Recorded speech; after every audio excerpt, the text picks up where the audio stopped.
Let me ask next about August 16th. So we all watched it during the chaotic withdrawal from Afghanistan. Mm-hmm. We saw the civilians clinging to the military planes, and then 10 days after that, the suicide bomb at the Kabul airport that killed 13 U.S. troops.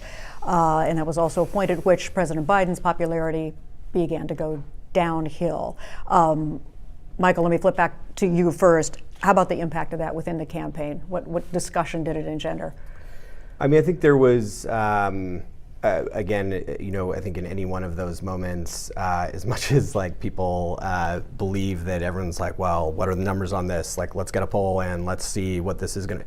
I think there was generally a fear for, and I think there was, anytime you see that happening, there's an emotional visceral response. Terry's campaign manager from 2013 was on the ground in Kabul as that was happening, so there was an emotional component. Terry's son served in the military.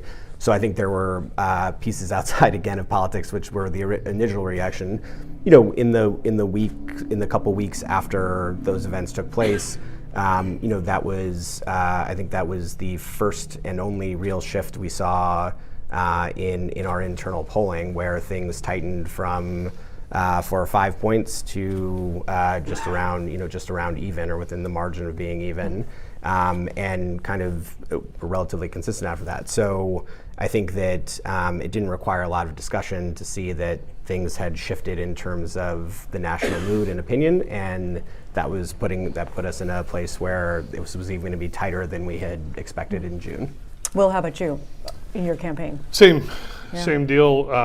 It was just shocking, and your first thought doesn't go to the politics of it, the benefit. You really would like this to end in a good way, as good as it could. It just seemed to be getting worse and worse. I mean, to put the political hat on, we kind of had a choice to make at that point, which was we had been very clear about running on Virginia issues. Very local. And because we had kind of predicted that the McAuliffe campaign would try to nationalize the race because that would work better with his voters. So we were going to try to contrast with that. We also knew that, Democratic celebrities were going to come in, Obama was going to come in. So it's like, what can we do to really focus on Virginia and focus on local issues and make this about like competency as governor? However, then something like Afghanistan happens and you see polling is really starting to drag Terry down.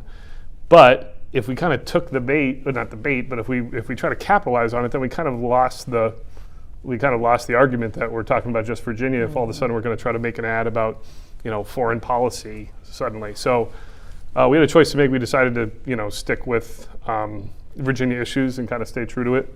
I don't think we put a single ad that mentioned Joe Biden on television.